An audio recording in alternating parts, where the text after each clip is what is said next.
Hello, നമസ്കാരം. ഇന്ന് നമ്മുടെ പുതിയ നോവലിലേക്ക് എല്ലാവർക്കും സ്വാഗതം. പേടിപ്പെടുത്തുന്ന ഒരു മാന്ത്രിക നോവലാണ് ഇന്ന്. നോവലിൻ്റെ പേര് രക്തകന്യക. രക്തകന്യക അധ്യായം 1. എൻ്റെ ശ്രീ, സന്ധ്യാനേരത്ത് ഇങ്ങനെ പുറത്തു നിൽക്കരുതെന്ന് പറഞ്ഞിട്ടില്ല നിന്നോട്? അകത്തുനിന്നും മുത്തശ്ശിയുടെ ശബ്ദം കേൾക്കാം.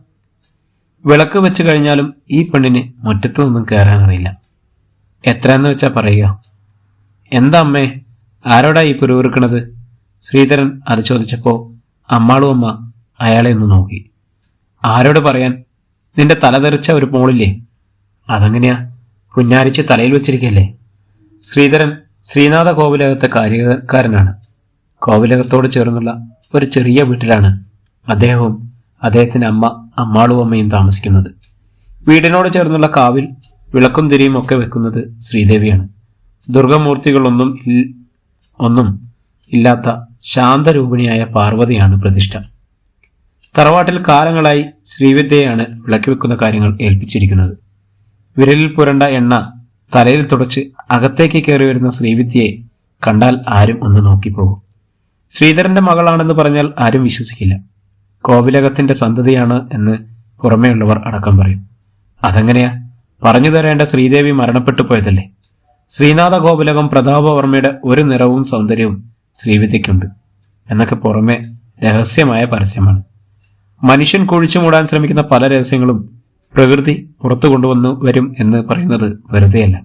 ശ്രീധരൻ വർഷങ്ങൾക്ക് മുൻപ് ഒളിച്ചോടി വന്നതാണ്. അന്ന് അയാൾക്ക് 21, ശ്രീദേവിക്ക് 20 വയസ്സുമായിരുന്നു. എങ്ങും അഭയം കിട്ടാതെ ഓടി വന്ന അവർക്ക് അഭയം നൽകിയത് ശ്രീനാഥ കോവിലകം ആയിരുന്നു. പ്രതാപവർമ്മയാണ് അന്നത്തെ ഇളയ തമ്പുരാൻ. ശ്രീദേവിയെ കണ്ട തമ്പുരാന് ശ്രീധരനെ കൈവിടാൻ തോന്നിയില്ല. കാര്യക്കാരനായി കൂടെ കൂട്ടി ശ്രീദേവിക്ക് അടിച്ചള്ളിക്കാരിയുടെ വേഷവും. വിശ്വസ്തനായ ശ്രീധരന് തറവാടിനോട് ചേർന്ന് ഒരു 5 സെന്റ് സ്ഥലം പതിപ്പിച്ചു കൊടുത്തു. ഇനിയാണ് യഥാർത്ഥ കഥ ആരംഭിക്കുന്നത്. നല്ലൊരു എഴുത്തുകാരി കൂടിയാണ് ശ്രീദേവി. വെറുതെ കിട്ടുന്ന സമയങ്ങളിൽ അവൾ വെറുതെ കുത്തിക്കുറിച്ചു തുടങ്ങും. ആദ്യ കാഴ്ചയിൽ തന്നെ ശ്രീദേവി ഹൃദയത്തിൽ ഇടം പിടിച്ച പ്രതാപവർമ്മയ്ക്ക് ശ്രീദേവിയെ മറക്കാൻ ഒരിക്കലും കഴിയുമായിരുന്നില്ല. ഉച്ചഭക്ഷണം കഴിക്കാൻ എല്ലാവരും ഇരുന്നു. ശ്രീദേവിയാണ് ഭക്ഷണം വിളമ്പിയിരുന്നത്. പ്രതാപവർമ്മയ്ക്ക് മുൻപിൽ എത്തുമ്പോൾ എപ്പോഴും ശ്രീദേവിക്ക് ഒരു നാണമാണ്. അത് എവിടെ നിന്നും രൂപപ്പെടുന്നു എന്നതിനെക്കുറിച്ച് ശ്രീദേവി എപ്പോഴും ചിന്തിക്കാറുണ്ട്. എനിക്കൊന്ന് കാണണം. കാവിനോടടുത്തുള്ള മതിൽക്കെട്ടിനോട് ചേർന്ന് ഞാനുണ്ടാവും.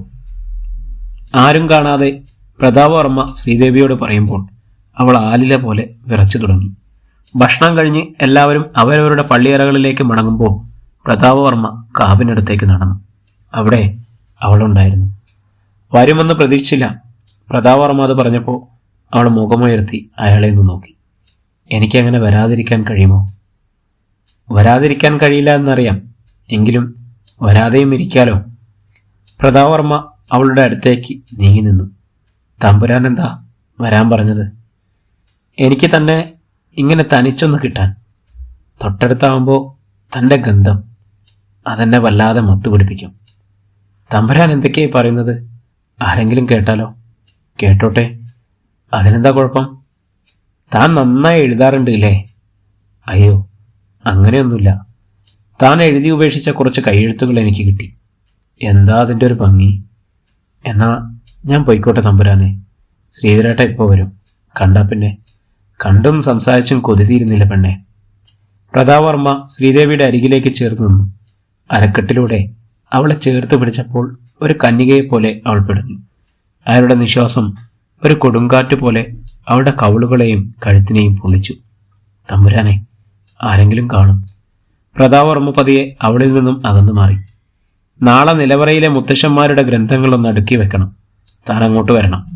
പ്രതാപവർമ്മ തിരിഞ്ഞു നടന്നപ്പോൾ ചുണ്ടുകളിൽ പല്ലുകൾ ഏൽപ്പിച്ച ക്ഷതങ്ങളുടെ നീറ്റൽ ബാക്കിയായിരുന്നു. തമ്പുരാന് ഒരു ചന്ദനത്തിന്റെ സുഗന്ധമാണ്, ആരും കൊതിക്കുന്ന ഒന്ന്. രോമാവൃതമായ ആ നെഞ്ചിൽ തലചായ്ച്ചുറങ്ങാൻ ആരാണ് മോഹിക്കാത്തത്?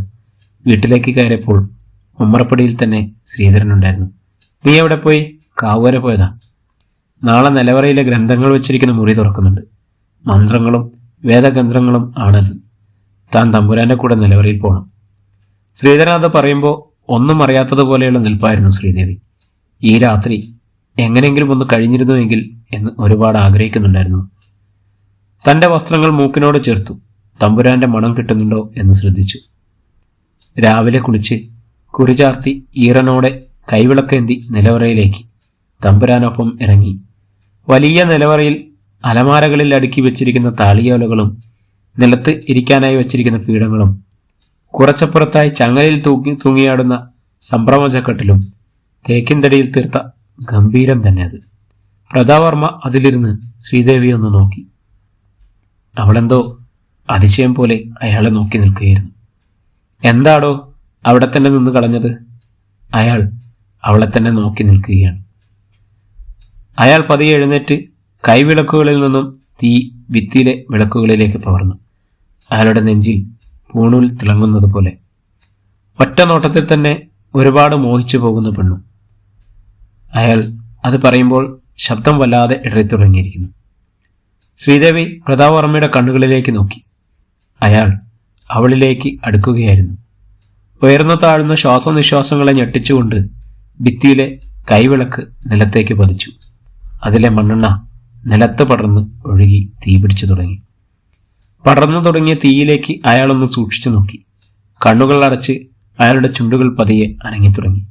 പ്രതാപവർമ്മയുടെ മസിലുകൾ നിറഞ്ഞ കരങ്ങൾ ഞെരിഞ്ഞമർന്നപ്പോൾ രുദ്രാക്ഷമാല പൊട്ടിത്തെറിച്ചു. അതിലെ രുദ്രാക്ഷങ്ങൾ പല വഴികളിലേക്കായി ശരീരത്തിൽ നിന്നും ചന്ദനഗന്ധം ഉയർന്നു തുടങ്ങി. പതിയെ അഗ്നി ശമിച്ചു. ഈ നിലവറയിൽ ഇതുവരെ ഒരു പെണ്ണും പ്രവേശിപ്പിച്ചിട്ടില്ല. പല യക്ഷികളെയും തളച്ചിരിക്കുന്നതും ആഭിചാരക്രിയകൾ നടന്നിരുന്നതും ഈ മുറിയിലാണ്. പേടിപ്പിച്ചു നോക്കുന്നതാണ്. ശ്രീദേവിയെ പേടിയോടെ ചുറ്റിലും നോക്കി. തന്നോടൊപ്പം നിൽക്കുന്നത് പ്രതാപവർമ്മ തമ്പുരാൻ തന്നെയാണോ എന്നവൾക്ക് സംശയം തോന്നിത്തുടങ്ങി. അദ്ദേഹത്തിന്റെ ദേഹത്തിലെ പൂണൂൽ ഒരു സ്വർണ്ണനാഗം പോലെ ചുറ്റിപ്പൊളഞ്ഞ് തിളങ്ങിത്തുടങ്ങിയിരിക്കുന്നു. നീ പേടിച്ചു പോയോ പെണ്ണെ? ഞാൻ നിന്റെ കൂടെയുള്ളപ്പോൾ നിനക്കെന്തിനാൾ പേടി? അയാൾ അവളെ ചേർത്ത് പിടിച്ചു. തണുത്ത ചന്ദനത്തിന്റെ ഗന്ധമാകെ അവളിൽ പടർന്നു തുടങ്ങി. തമ്പുരാനെ, ഇതൊക്കെ തെറ്റല്ലേ എന്ന് ആര് പറഞ്ഞു തന്നോട്? തനിക്ക് തൻ്റെ ജന്മനക്ഷത്രം അറിയോ എന്താണെന്ന്? തനിക്ക് മകരത്തിലെ ജ്യോതിയാണ്. തന്നിൽ പിറക്കുന്ന സന്താനം അതൊരു തറവാടിയുടെ രക്തത്തിൽ നിന്നാവണം. അറിയോ തനിക്ക്? തന്നെ കണ്ട നാൾ മുതൽ ഉള്ളിൽ പൂത്തു നിൽക്കണ മോഹം ഇനി തനിക്കെന്നെ ബോധ്യമായില്ല വച്ച ശ്രീദേവി പ്രതാപവർമ്മയുടെ വായ പൊത്തിപ്പിടിച്ചു. അങ്ങനെയൊന്നും പറയരുത്. ഈ ഉള്ളവളുടെ മനസ്സ് നിറയെ സ്നേഹം മാത്രമേ ഉള്ളൂ. അറിയോ ഇന്നലെ ഒരു രാത്രി ഞാൻ ഉറങ്ങിയതുപോലില്ല. പക്ഷേ ഇടയ്ക്ക് ഞാൻ ശ്രീധരേട്ടനോട് ചതി ചെയ്യുകയാണോ എന്നൊരു തോന്നൽ. പിന്നെയും ശ്രീദേവി എന്തോ പറഞ്ഞു തുടങ്ങി. മുൻപ് പ്രതാപവർമ്മ തമ്പുരാൻ അവളുടെ ചുണ്ടുകളെ നിശബ്ദനാക്കി. ദേവിയുടെ ശ്വാസഗതിയിൽ നേരിയ വ്യത്യാസങ്ങൾ കണ്ടു തുടങ്ങി. പ്രതാപവർമ്മ എന്ന അതികായകന് മുന്നിൽ അവളൊരു പെൺകുതിരയായി മാറുന്നത് പോലെ. പതിയെ വീശിയ കാറ്റിൽ ചിരാതിലെ തിരിനാളങ്ങൾ അണഞ്ഞു. ഗതിയില്ലാത്ത പ്രേതാത്മാക്കൾ അവിടെ ആകെ അലഞ്ഞു തിരിയുന്നത് പോലെ. അപ്പോഴേക്കും തറവാടിന്റെ പുറത്ത് ശക്തമായ പേമാരി ആരംഭിച്ചിരിക്കുന്നു. ശ്രീദേവിയുടെ നെറ്റിയിലെ പടർന്ന കുങ്കുമം അയാളുടെ നെഞ്ചിലെ വിയർപ്പിൽ ചുവപ്പ് പടർത്തി. എന്നെ എന്തെങ്കിലും വിട്ടുകളയുമോ തമ്പുരാൻ? താനില്ലാതെ ഞാനുണ്ടോന്ന് തനിക്ക് തോന്നുന്നുണ്ടോ?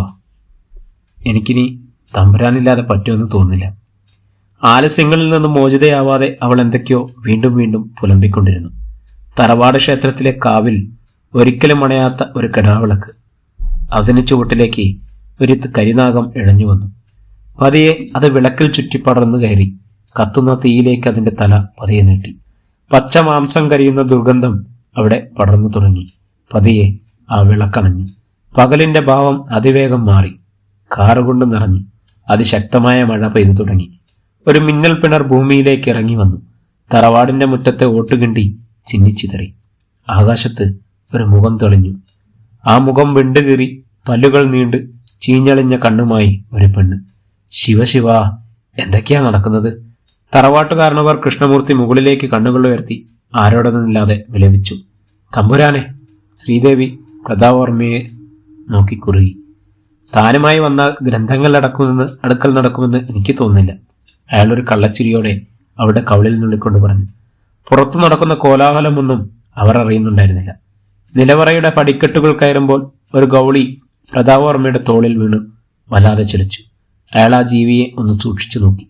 പടിക്കെട്ടുകൾ കയറി കൂട്ടത്തിൽ ശ്രീദേവിയും ഉണ്ടായിരുന്നു. എടോ, താൻ രാത്രികാലങ്ങളിൽ പുറത്തേക്കിറങ്ങാൻ നോക്കരുത് കേട്ടോ. ശ്രീധരനും ഇടയ്ക്ക് പറയുകയുണ്ടായി. ഇടയ്ക്ക് രാത്രികാലങ്ങളിൽ ചങ്ങലവലിയും തവലയുടെയും ഒടുക്കിൻ്റെ ശബ്ദങ്ങളും കേൾക്കാറുണ്ടെന്ന്. എന്താണ് തമ്പുരാനെ? അതെ, അത് തന്നെയാണ് വരത്തുപോക്ക്. നമ്മുടെ ദുർഗാക്ഷേത്രത്തിൽ നിന്നും നമ്മുടെ തറവാട്ട് ക്ഷേത്രത്തിലേക്ക് എന്നും അർദ്ധരാത്രിയിലുള്ള ദേവിയുടെ എഴുന്നള്ളത്ത്.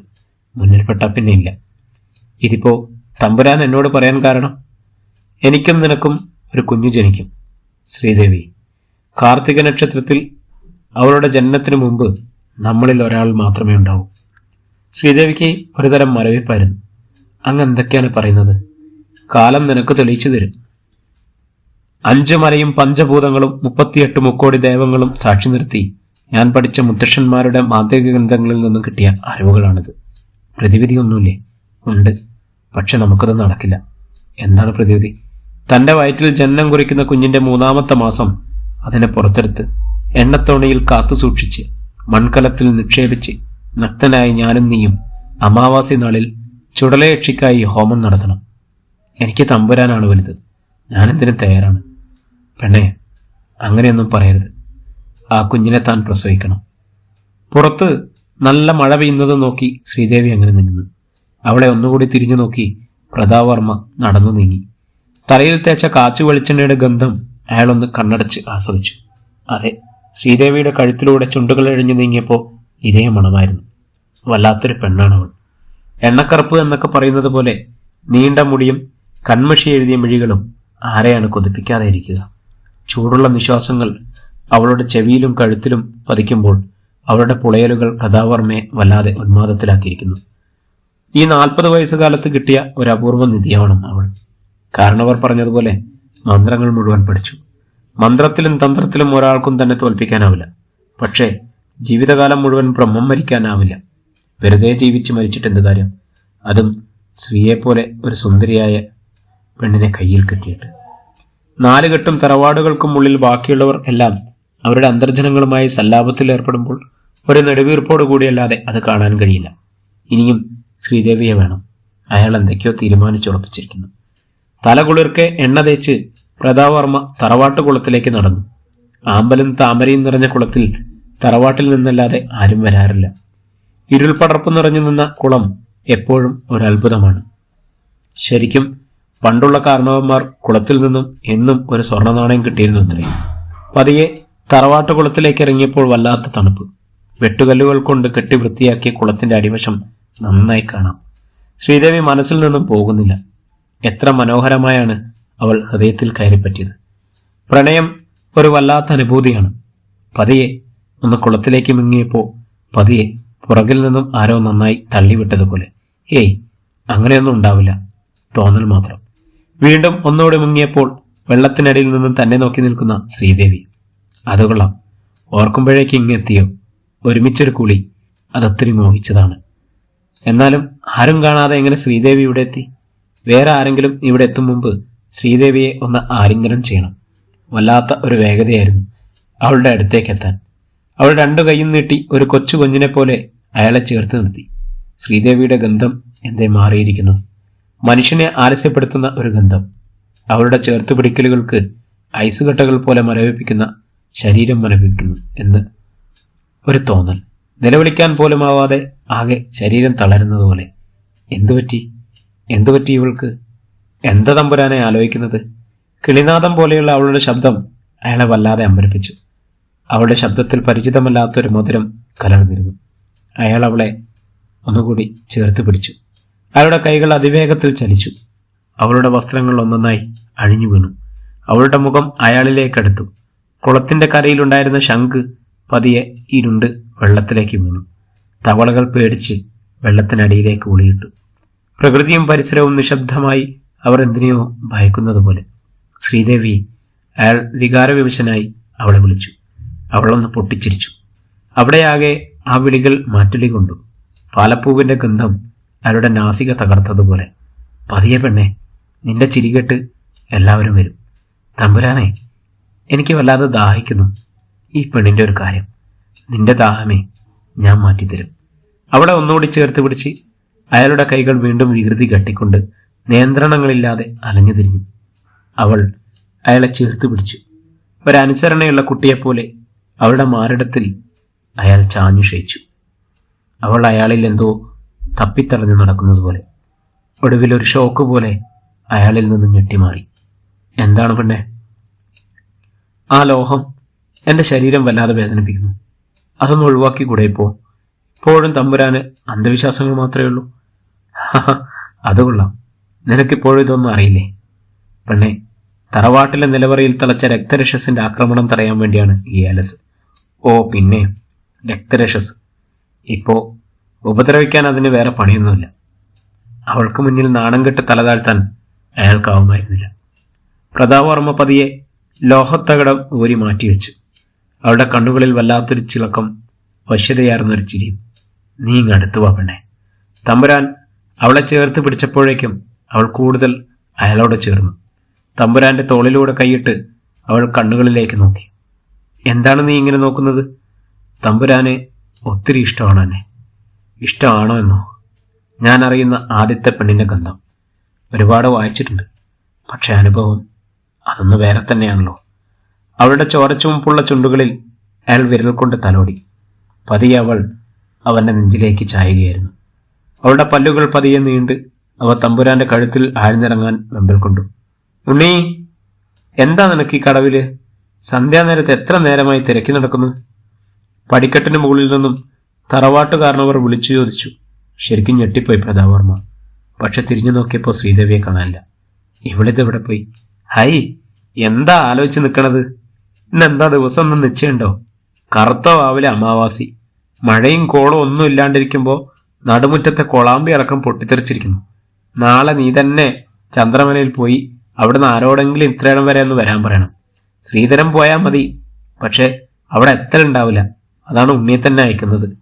പ്രതാപവർമ്മ കുളക്കടവിൽ നിന്നും കയറുമ്പോൾ ഒന്നുകൂടെ തിരിഞ്ഞു നോക്കി. എന്നാലും ശ്രീദേവി എവിടെ പോയി? ഇപ്പോ കാരണവിടെ കൂടെ പോവുക തന്നെ. നീ ആരെയാ ഉണ്ണി തിരിഞ്ഞു നോക്കുന്നത്? ആരാ കുളത്തിലുള്ളത്? ഏയ്, ആരുമില്ല. എന്തോ അനക്കം കെട്ട് നോക്കിയതാ. ഇത്രയും പ്രായമായെങ്കിലും കാഴ്ചയ്ക്കും കേൾവിക്കും ഒരു കോട്ടവും തട്ടിയിട്ടില്ല. എന്നിട്ടും ഇദ്ദേഹം അവളെ കണ്ടില്ല. എന്തെങ്കിലും ആവട്ടെ. ആലോചനകൾ ശരിക്കും കാട് കയറി തുടങ്ങി. മൂപ്പര് പറഞ്ഞതിൽ പൗതിയും കേട്ടിട്ടില്ല. ചിന്തകളിൽ മുഴുകിപ്പോയി. മുറിയിലെത്തി വസ്ത്രം മാറി തുടങ്ങിയപ്പോഴാണ് ഏലസ് കുളത്തിൽ നിന്നും എടുത്തിട്ടില്ലെന്ന് ഓർത്തത്. ഇനി തിരികെ പോവാനും വയ്യ. നാളെ രാവിലെ പോവാം. അവൾ എങ്ങനെയും കുളത്തിൽ നിന്നും കയറിപ്പോയിട്ടുണ്ടാവും. പെണ്ണ് ശരിക്കും അവസരം കിട്ടിയപ്പോൾ ഓടി വരും. ആരും കാണാതെ ഒന്ന് മുട്ടാനും ഒരുമാനും കിട്ടിയ അവസരങ്ങളൊന്നും പാഴാക്കാറില്ല. തറവാട്ടിൽ ആകെ ഒരു അസ്വസ്ഥത നിലനിന്നിരുന്നു. എല്ലാവരും നേരത്തെ തന്നെ അത്താഴം കഴിച്ചു കിടന്നു. കാരണവർ അപ്പോഴും എന്തോ ചിന്തയിൽ ചാരുകസേരയിൽ അങ്ങനെ ചാരിക്കിടന്നു. മുതുമുത്തച്ഛന്മാരുടെ കാലം മുതൽ തറവാട്ടിന് വലിയ മഹിമയായിരുന്നു. മഹാമാന്ത്രികന്മാരും യോഗികളുമുള്ള തറവാട്. ഉണ്ണിയും അത്യാവശ്യം മന്ത്രവിദ്യകളൊക്കെ പഠിച്ചതാണ്. പക്ഷെ എവിടെ എങ്ങനെ ഉപയോഗിക്കണമെന്നൊന്നും അറിയില്ല. വെച്ചുപൂജയും ആരാധനയൊക്കെ ഉണ്ടായിരുന്നതത്തെ. പക്ഷെ രക്തയശസ്സുകളെ പ്രീതിപ്പെടുത്തി ചിലർ നടത്തിയ കളികൾ അരുതാത്തതായിരുന്നു. എന്തായാലും നാളെ തന്നെ പ്രതാപവർമ്മയെ ചന്ദ്രമലയിലേക്ക് പറഞ്ഞുവിടണം. ഉണ്ണിയെ കണ്ട അവർ എന്തായാലും വരാതിരിക്കില്ല. വീണ്ടും എന്തോ ചിന്തയിൽ അമർന്നങ്ങനെ കിടന്നു. നീണ്ട ചങ്ങലയുടെ കിലുക്കവും പൊട്ടിച്ചിരിയും ചെറിയ ഉടുക്കിന്റെ ശബ്ദവും അയാളുടെ ചെവിയിൽ അങ്ങനെ പ്രകമ്പനം കൊണ്ടു. വെറും ഒരു വരത്തുപോക്കിന്റെ ശബ്ദം മാത്രമാണത്? അല്ല, അവളുടെ ശബ്ദമാണ്. ആ ചിരി തന്നെ, മന്ദാകിനിയുടേത്. പ്രതികാരദാഹിയായ രക്തരക്ഷസ്. ഒരു വിറയൽ അയാളിൽ പടർന്നിറങ്ങി. പ്രിയ കൂട്ടുകാരെ, നമ്മുടെ പ്രേത നോവലിൻ്റെ ഈ അധ്യായം ഇവിടെ തുടരുകയാണ്. നമ്മുടെ നോവലിൻ്റെ അടുത്ത ഭാഗത്തിനായി നമ്മുടെ ചാനലൊന്ന് സബ്സ്ക്രൈബ് ചെയ്യുക, ബെല്ലൈക്കൺ അമർത്തുക. ഈ ഭാഗത്തിൻ്റെ രണ്ടാം ഭാഗവുമായി നാളെ നമുക്ക് വീണ്ടും കാണാം. എല്ലാവർക്കും ഒത്തിരി നന്ദി, സ്നേഹം.